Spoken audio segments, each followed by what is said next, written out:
Glória a Deus. Eu cumprimento os irmãos com a paz do Senhor Jesus. Quem está feliz com Jesus, dá glória a Deus.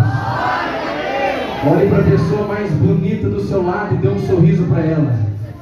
Se não encontrar ninguém bonito, é só olhar para o pastor Isaías aqui em cima do altar. Homem bonito, vestido bem, cheio do Espírito Santo.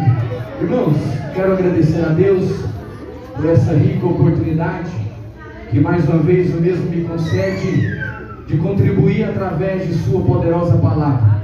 Se estou aqui é pela graça e pela misericórdia do nosso Senhor e Salvador Jesus Cristo.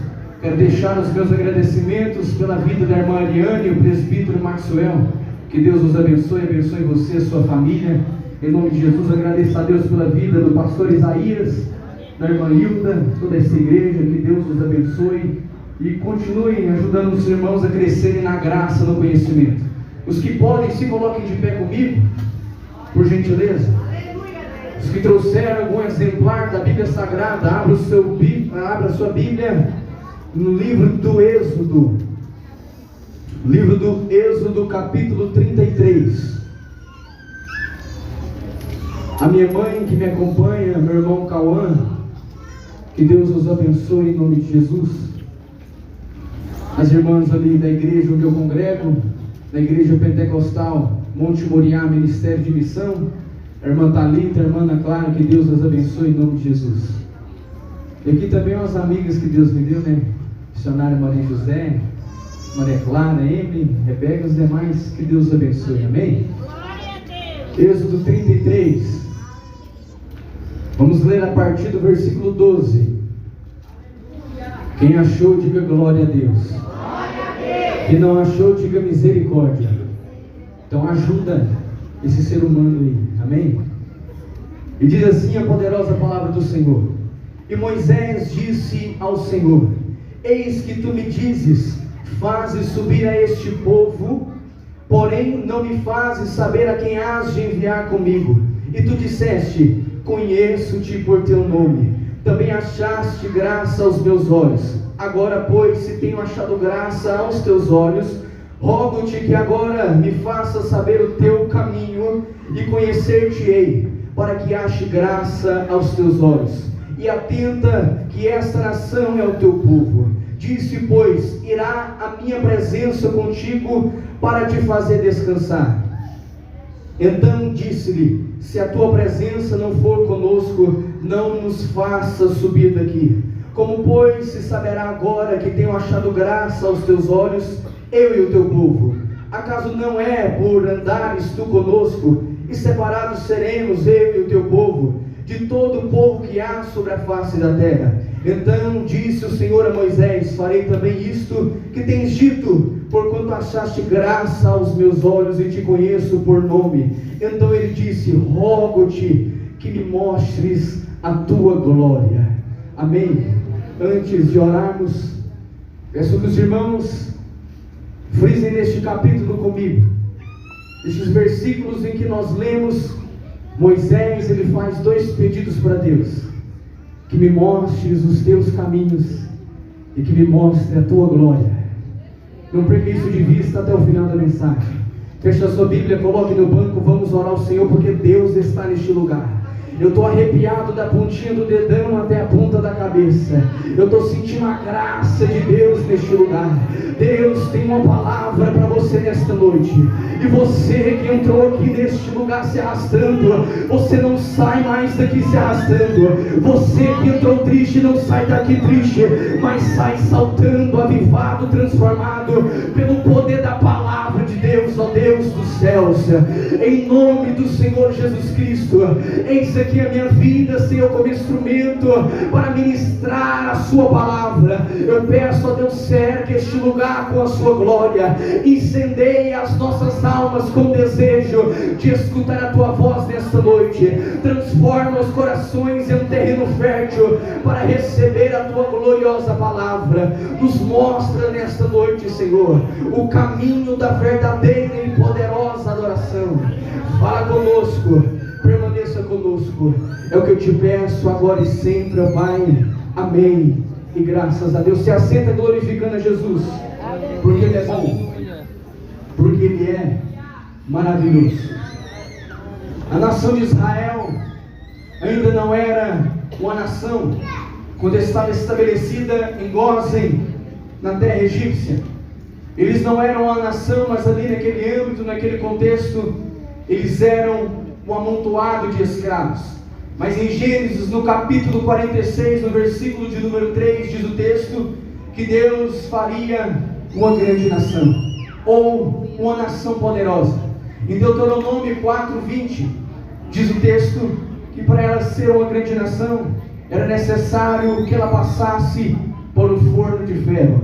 Você não está entendendo, eu vou te explicar. Para que você possa ser grande, é necessário que você passe pelo forno de ferro. Para que você seja grande, é necessário que você viva todos os propósitos e os processos que Deus tem estabelecido para que eu e você viva. Você só se tornará grande quando você respeitar o processo e o tempo de Deus na sua vida. E eu quero te dizer nessa noite, eu não vim trazer vitória, mesmo que o nosso Deus seja um Deus de vitória. Eu vim te dizer que Deus, Ele não vai aliviar a carga no meio da caminhada. Deus, Ele não vai diminuir a luta no meio da sua caminhada. O que Deus vai fazer no meio da sua caminhada cristã é aumentar a sua resistência para conseguir passar por todos os processos que Ele tem para você passar. E na caminhada da fé eu quero te dizer uma coisa: nós vamos ouvir mais nãos do que sim. Sabe por quê? O não de Deus te faz crescer. O não de Deus te faz crescer. Israel, na terra de Gósen, eles eram um amontoado de escravos. Eles não tinham escrituras nas mãos, não tinham papiros, eles não tinham nada em suas mãos para que comprovasse quem era o Deus deles. O que eles sabiam, o que eles tinham em mente é que um Deus havia feito José prosperar na terra do Egito.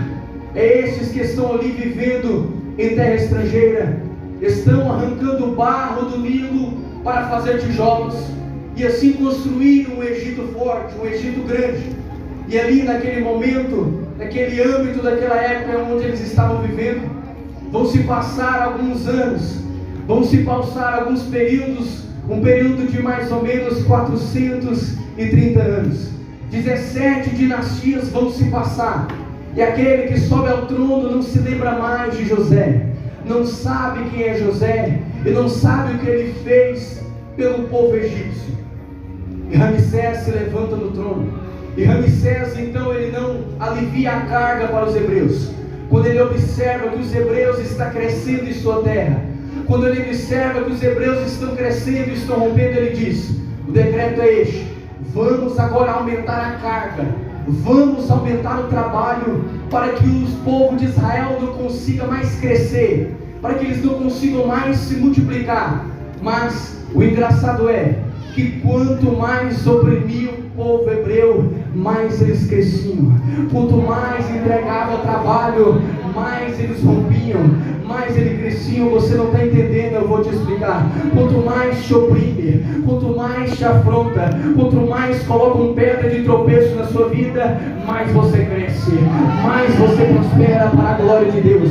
Pode até jogar figuinha, pode até cruzar o dedo, pode até amaldiçoar, mas tudo aquilo que é lançado contra ti é transformado em bênção. Todo mal que é lançado contra você, Deus ele transforma em bênção para a glória dele.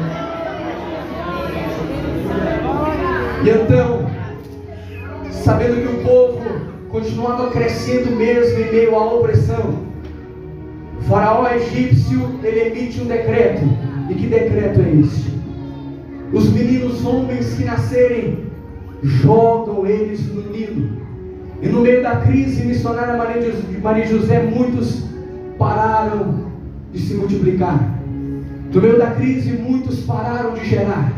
Rubem parou de gerar, Simeão parou de gerar, Manassés, Efraim, Judá, Benjamim pararam de gerar. Mas na tribo de Levi tem dois malucos, Aham e Joquebede se relacionam e vão gerar. Você não está entendendo, eu vou te explicar. No meio da crise muitos pararam de gerar, mas se ninguém quer gerar, gera você. Ninguém quer pregar, prega você. Ninguém evangeliza, evangeliza você.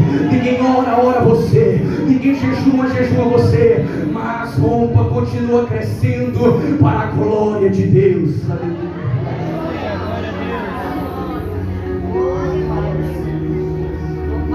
Joquebede, então ela engravida de Arão. Joquebede engravida de seu sobrinho Arão. Eles vão ter um incesto. Moisés nasce e chega o período do menino nascer. Mas a ordem do faraó era: quando vocês forem fazer os partos das mulheres hebreias, se for do sexo masculino, já pega o menino, deixa a mãe nem pegar no braço, já pega o menino e joga no Nilo. Mas só que as servas que faziam parto, elas não conseguiram pegar este menino que nasceu. Elas alegaram para Faraó o seguinte: olha, as mulheres hebreias, elas são mais fortes, elas são mais robustas, elas não são como as mulheres do Egito. Quando a gente vai para fazer o parto, elas já ganharam o menino, já estão com o menino no colo e não tem como a gente tomar o menino. Você não está entendendo, eu vou te explicar mais uma vez. Aquilo que você gerar no meio da crise, aquilo que você gerar no meio da tormenta, não dará tempo do inimigo matar. Aquilo que você gerar no meio da perseguição, não dará tempo do inimigo ceifar, não dará tempo do inimigo destruir. Aleluia. Todas as crianças que nasciam eram jogadas no Nilo. Moisés, ele nasce, ele é jogado no Nilo, não para morrer. Sua irmã Miriam coloca ele dentro de um cesto, no mesmo rio onde era usado para matar crianças, no mesmo rio onde era usado para ceifar sonhos. É o mesmo rio Nilo que Deus vai mudar o curso dele para colocar Moisés dentro do palácio. Você não está entendendo? Eu vou te explicar. Aquela mesma luta que te afronta é a mesma que te honra. Essa mesma luta que você não está aguentando mais é a mesma que vai te colocar no centro da vontade de Deus. É a mesma que vai te levar para cumprir os planos de Deus na sua vida.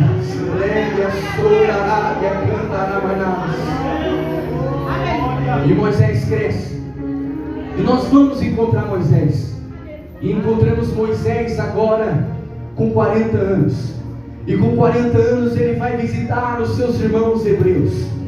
E quando ele está visitando os seus irmãos hebreus, ele vê ali um guerreiro, um soldado egípcio oprimindo um hebreu, e ele fica alvoroçado, irado, e então ele mata este soldado, enterra ele sobre a areia. E quando ele volta, e quando ele vai no outro dia, os hebreus estão brigando, e ele aparta a briga, e eles perguntam: por acaso quem constituiu você sobre príncipe para nós e sobre este povo? Moisés então, com temor e medo, ele foge para a terra de Midian. Midian significa conflito, mas o maior conflito, meus irmãos, na mente e no coração de Moisés, era ter que viver entre duas casas, era ter que transitar entre duas casas, porque ele tinha uma mãe no palácio, ele tinha uma mãe entre os hebreus, ele tinha duas casas, um quarto dentro do palácio, e ele tinha uma casa lá entre os escravos, lá em Gósen. Lá entre os egípcios, ele caminhava normal, com cabelo de egípcio, ele caminhava com vestes de egípcio, com sandálias de egípcio. Só que quando ele estava lá no meio dos egípcios, por ter sangue hebreu, eles soltavam o sangue de Jesus, tem poder, eles viravam para ele: olha, esse não é egípcio não, esse é hebreu. E quando ele estava entre seus irmãos hebreus, quando eles olhavam para Moisés, cabelo de egípcio, roupa de egípcio, sandália de egípcio, o jeito de falar de egípcio, porque provavelmente ele estudou nas melhores universidades do Egito. E quando ele estava entre seus irmãos hebreus, eles diziam: esse não é hebreu não, ele é egípcio, anda igual egípcio, fala igual egípcio, se comporta como egípcio. Você não está entendendo, eu vou te explicar. Aquele que quer ser pleno em 2 mundos não será em nenhum. Se você quer ser pleno dentro da igreja e fora da igreja, não tem como. Não tem como você vir aqui nesta noite, dar glória a Deus e xingar lá fora. Não tem como você vir à igreja, ouvir a palavra e ter o seu pecado de estimação guardado no seu bolso. Não tem como você querer fazer a obra de Deus, mas lá fora desrespeita os pais, desrespeita a mãe, desrespeita todos aqueles que aparecem na sua caminhada. Deixa eu te dizer, se você quer ser pleno na presença de Deus, se apresenta hoje como um sacrifício vivo, santo e agradável a Deus. Aleluia. Moisés está na terra de Midian, e na terra de Midian, Jetro organiza Moisés. Ele muda o cabelo dele, muda as vestes e faz dele um pastor de ovelhas. Encontrou com o sogro, o rapazinho se arrumou. O rapazinho logo já largou de fazer o que fazia antes. Aleluia. Então Moisés, ele se organiza, e ele está mais um dia no Sinai, pastoreando as ovelhas de seu sogro Jetro. E todos os dias, quando ele está pastoreando as ovelhas, ele vê uma sarça. Eu fui buscar na internet uma foto de uma sarça feia, comum e insignificante. Mas o que chama a atenção de Moisés não é a sarça. Quando Moisés está mais uma vez pastoreando, ele observa uma sarça de longe e tem um fogo que estava sobre a sarça. O que chama a atenção de Moisés não é a sarça, mas é o fogo que está para o lado de fora, que não consome a sarça para o lado de dentro. E quando Moisés ele vê a sarça, ele chega perto e diz assim: agora que o Deus de Abraão vai falar comigo, é agora que ele vai me usar, é agora que ele vai me levantar. E quando ele pensa que ele está pimposo, que ele está tudo bem, está tudo certo, quando ele vai chegando perto, Deus vira para ele no meio da sarça e diz: deixa eu te dizer, meu filho, arranca a sandália dos seus pés, porque aonde você está, o lugar é santo. Nós temos duas opções neste texto: ou a parte teológica e a parte também revelada. Para vocês que não entenderam o que Deus estava querendo dizer para Moisés, pedindo para ele tirar a sandália, ele estava dizendo o seguinte: não adianta você ter trocado as suas vestes, não adianta você ter organizado o seu cabelo, ter começado a pastorear as ovelhas, não adianta você não viver mais entre os egípcios. Se você ainda continua fazendo coisas lá fora, não tem como ser pleno aqui para o lado de dentro. Se ainda existe algum resquício de poeira lá de fora, se existe algum pecado que você acumula debaixo dos seus pés ainda lá de fora, não tem como Deus te usar, não tem como Deus fazer através da sua vida. Mas também temos a parte teológica. Moisés, ele foi criado entre os egípcios, e na cultura egípcia eles eram politeístas, adoravam vários deuses. E as divindades egípcias, quando eles iam adorar, eles arrancavam as sandálias de seus pés para adorar os deuses pagões, os deuses egípcios. Então quando ele pede para tirar as sandálias dos pés, Deus está dizendo para Moisés: eu sou o único Deus digno de ser adorado. Eu sou o Deus verdadeiro. Eu sou o Deus da terra, dos mares, dos céus. Eu sou o único digno de ser adorado para todos sempre. Então Deus vai falar com Moisés, propondo que ele vá para o Egito para libertar o seu povo. Mas Moisés, ele coloca algumas objeções, ele coloca algumas dificuldades para fazer aquilo que Deus ordenara. Ele diz: eu sou pesado de língua, eu não tenho nome, e como os anciões de Israel vão me escutar? Moisés não havia entendido que como Deus tinha pegado uma sarça feia, inútil e insignificante, tinha usado ela para chamar a atenção dele, ele também poderia incendiá-lo para chamar a atenção de Faraó. Você não está entendendo, eu vou te explicar. Você pode estar se sentindo inútil, insignificante no fundo do poço, mas se Deus te incendiar, Ele vai te usar, Ele vai chamar a atenção dos grandes e vai te honrar para a glória dele.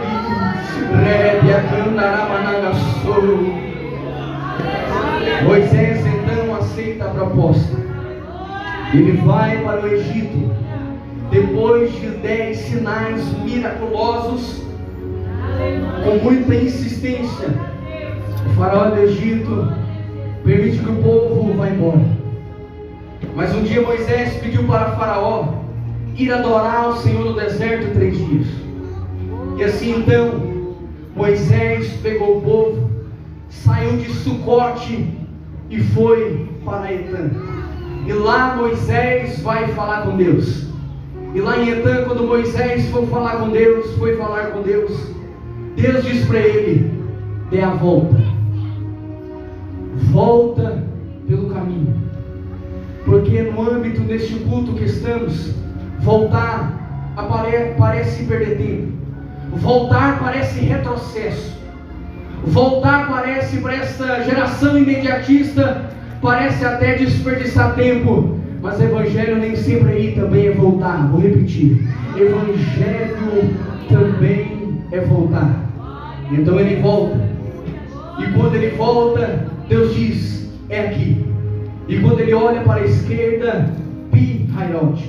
Para o lado direito, Midigol. Quando ele olha para frente, o Mar Vermelho. Atrás, o faraó egípcio, que Deus havia endurecido o seu coração, e ele aprontou o seu exército para ir atrás do povo hebreu que havia saído da terra do Egito. Mas deixa eu te dizer o seguinte: quando eles estavam lá neste cenário, montanha da direita, montanha da esquerda, faraó atrás e o mar na frente, ao invés de orar, eles foram reclamar. Ao invés de clamar por misericórdia, eles foram reclamar para Moisés e disseram: portanto, todavia, não tinha sepulturas suficientes para nos enterrar no Egito, e vocês nos trouxeram para morrer aqui no deserto. Deixa eu te dizer uma coisa: aleluia, da onde Deus te tirou, você não volta mais para morrer. Da onde Deus te tirou, você não volta lá mais para morrer. Eu não estou dizendo para crente que se diz que nasceu em berço evangélico. Eu estou falando para aqueles que Deus arrancou do lamaçal do pecado. Eu estou falando para aqueles que Deus arrancou da prostituição. Estou falando para aqueles que Deus libertou das drogas, da bebida, e transformou e trouxe para a presença dele. É porque tem alguns que dizem que nasceram no berço evangélico. Mas deixa eu te dizer, se você nasceu no berço evangélico, você não é neto de Deus. Todos nós nascemos separados de Deus pelo pecado que entrou no mundo. E eu já te adianto outra coisa: se você nascer apenas uma vez, você morrerá 2 vezes. Mas se você nascer 2 vezes, você morrerá apenas uma vez. Se você não está entendendo, fica tranquilo. Talvez Nicodemos morreu sem entender. Eu vou te explicar. Se você nascer uma vez do ventre da sua mãe, você morrerá fisicamente e no juízo final sofrerá o dano da morte eterna.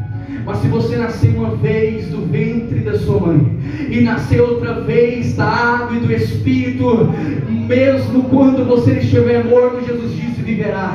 Mesmo que estiver morto, viverá. Mas eu não sei qual é essa geração, mas existe uma geração que vai nascer 2 vezes e não vai morrer nenhuma. Se creem que essa geração é essa, dê glória a Deus nesta noite. Levante a sua voz para adorar o Senhor.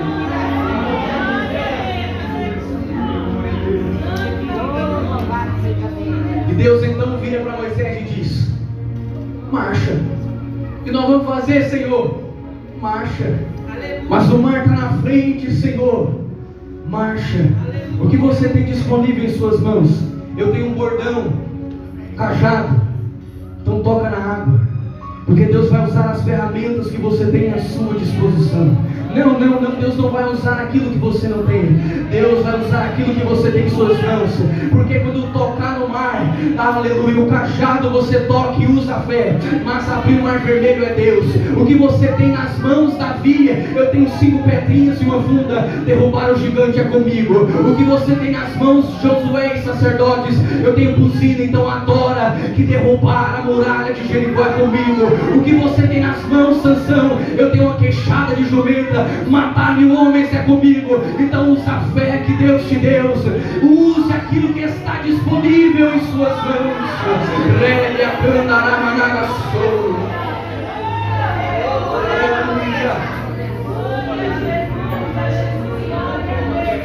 E quando eles estão passando o mar, pasmem, isso me assustou muito.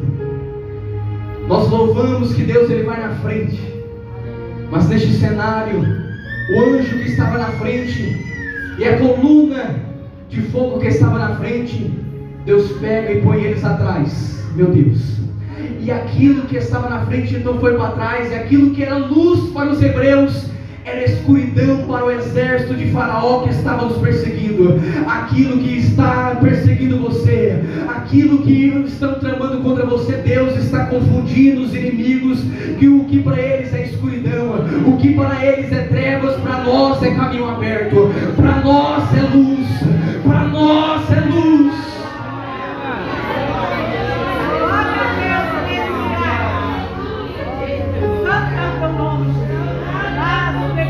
Eles atravessam o Mar Vermelho, e do outro lado, no deserto, eles vão permanecer 40 anos. Eu não vou falar dos 40 anos, porque não dá tempo. Glória a Deus. Mas então Deus, ele manda os hebreus irem para o Sinai, porque quando Moisés falou com Deus a primeira vez, quando Deus falou com Moisés a primeira vez no Monte Sinai, ele diz assim: quando você for lá libertar o meu povo, trago eles de volta para aqui. Na geografia bíblica, Deus estava dizendo: vocês vão desviar do caminho, porque em linha reta eles chegavam em Canaã, em linha reta eles chegavam na terra prometida, na terra da promessa. Mas Deus diz: não, vocês vão se desviar, vocês vão por baixo, porque lá no Monte Sinai, eu não estou espiritualizando o monte, mesmo que eu gosto de monte, eu gosto de orar no monte, mas Deus tinha algo diferente naquele Sinai e naquele Horebe. Quando Deus manda o povo para o Sinai, o que ele estava querendo fazer? Ele queria organizar aquele povo, ele queria estabelecer leis para aquele povo, ele queria colocar ali tudo na ordem conforme ele queria, que tudo acontecesse conforme ele quisesse. E Moisés então está em cima do monte, se relacionando com Deus, tendo contato com Deus, e lá embaixo, pasme, eles levantam um bezerro de ouro. Eles chegam até Arão. Depois de tudo que Deus fez, eles vão pedir para Arão: nos dê deuses que nos guiem. Eu não sei onde está Moisés. Moisés está sumido. Ele que nos tirou do Egito, agora nós não o vemos mais. Levanta deuses para nos guiarem. Então Arão tomou os brincos, as pulseiras, derreteu o ouro e formou o bezerro. No pé do monte, idolatria. No pé do monte estão adorando Satanás. No alto do monte, Moisés se relacionando. Deus me faz lembrar agora do Monte Tabor. No alto do monte está Jesus, Pedro, Tiago e João. A visão de Moisés e Elias. No pé do monte, os discípulos não conseguem expulsar um demônio de um filho de um homem que está endemoniado. E assim é nos dias de hoje. Pessoas alcançaram um nível de espiritualidade maior, mas no pé do monte existem pessoas que trocam a Deus por um quimba de cigarro, trocam a Deus por um copo de cerveja, trocam a Deus por um prazer momentâneo, trocam a Deus por uma noite na farra, trocam a Deus desrespeitando a sua liderança, tramando mal contra a sua liderança. Mas Deus me trouxe aqui nesta noite para te dizer: está na hora de você elevar o teu nível espiritual. Eu desejo me relacionar com você, eu preciso me relacionar com você, para que você consiga viver neste mundo. Aleluia, glória a Deus. Moisés desce do Monte Sinai. Eu já disse isso em uma vigília, mas eu vou tornar a repetir. Moisés, quando desce do Monte Sinai, ele está com as tábuas da lei na mão. Ele vê o bezerro irado, ele quebra as tábuas da lei, porque ele fica irado com a idolatria. E Moisés, ele desembainha a sua espada, levanta e diz assim: quem está com eles e quem está conosco? Ninguém desembainhou a espada, mas Levi desembainha a espada e levanta: nós estamos contigo, Moisés. E Deus então manda dizer através de Moisés para Levi: eu vou te dar uma bênção. Vocês carregarão a arca da aliança, ou seja, vocês carregarão a minha presença. Deixa eu te dizer uma coisa: a tua fidelidade com Deus te dá a garantia de carregar a presença. A tua fidelidade com a palavra de Deus te dá a garantia de carregar o Espírito Santo. O propósito de Deus era fazer todas as tribos sacerdotais, mas somente Levi se posiciona e é usada para carregar a presença. Levi vai ter que se separar dos seus irmãos. Ainda nesta noite dá tempo de você se separar e se desconectar de algumas pessoas. Ainda que tenha que bloquear alguns amigos, bloqueia. Ainda que tenha que parar de seguir para entender o que Deus tem na sua vida é maior. Não é perca, é livramento de Deus na sua vida. É livramento de Deus na sua vida.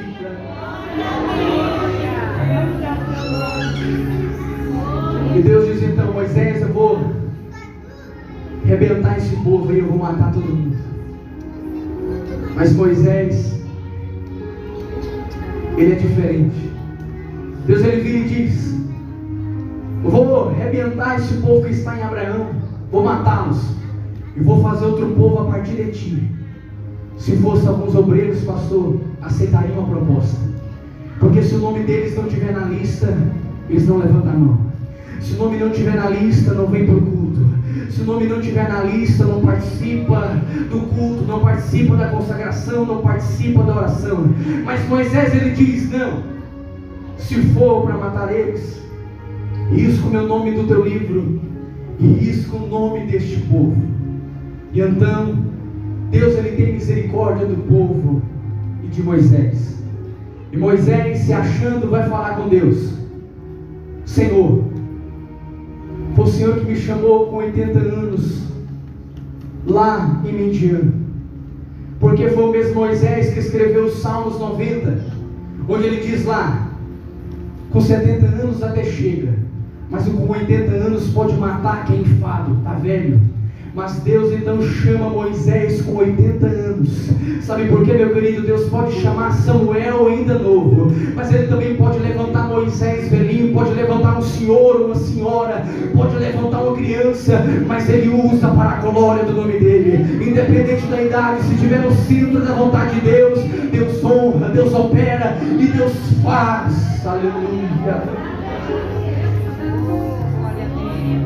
O Senhor me revelou o seu nome impronunciável, Yudhe-Vav-He, Yahvé, grande Jeová.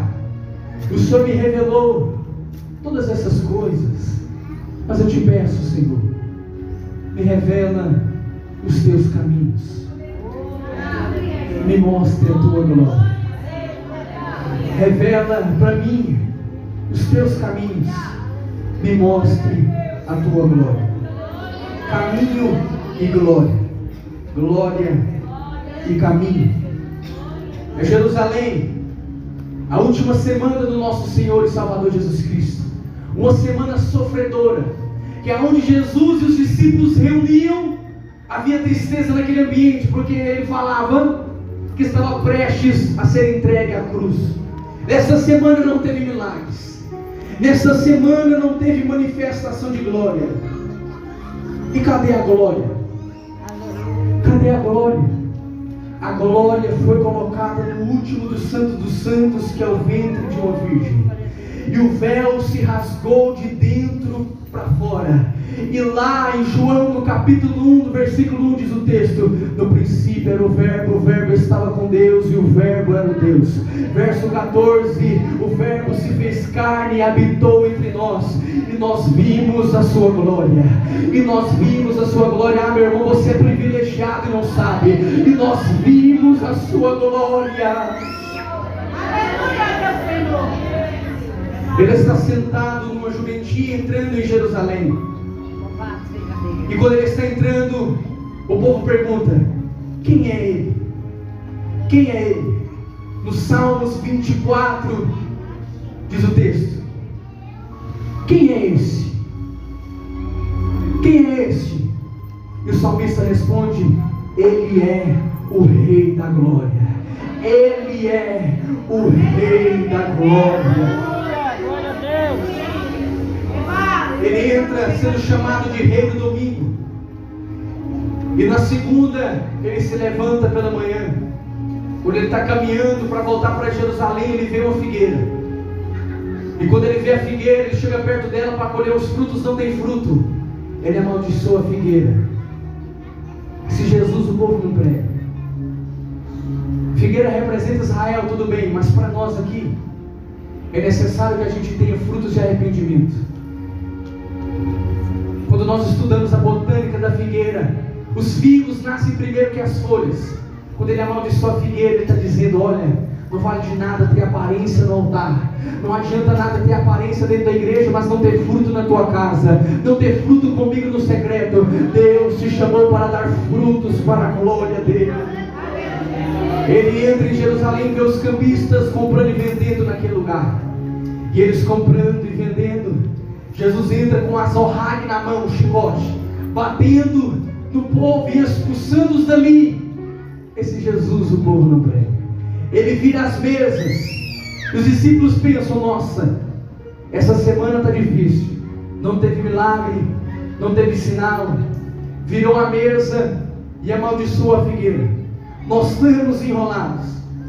E Jesus, então ele conta uma parábola de um rei que foi dar um banquete. E este rei pediu para os seus servos chamar os convidados. E ele foi chamar os convidados, e os convidados não aceitaram o convite. Os convidados não quiseram ir com os servos do rei.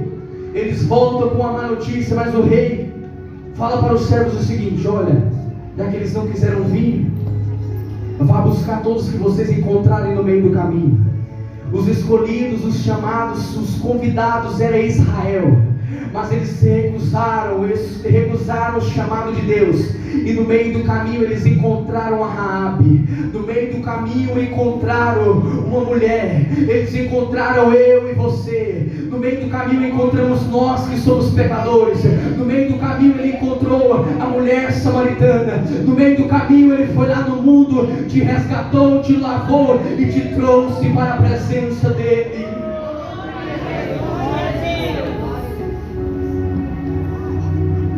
Mateus 22, verso 14. Porque muitos são chamados e poucos são os escolhidos. Deus chama para salvar, mas escolhe para usar.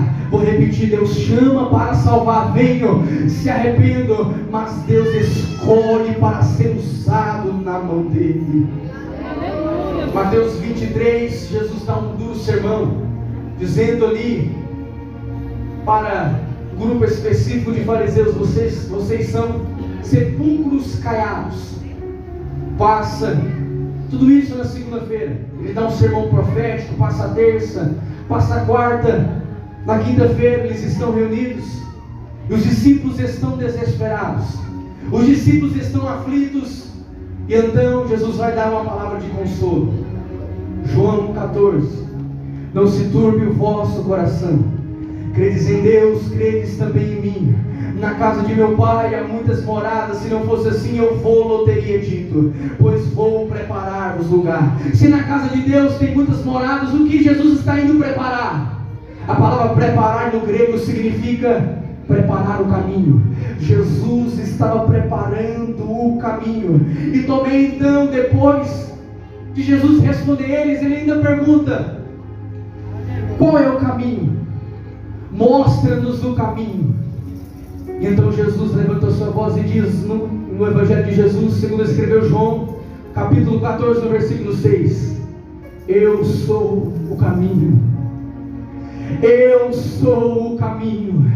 Para você que está na depressão, Ele é o caminho. Para você que está na ansiedade, Ele é o caminho. Para você que está desesperado, Ele é o caminho.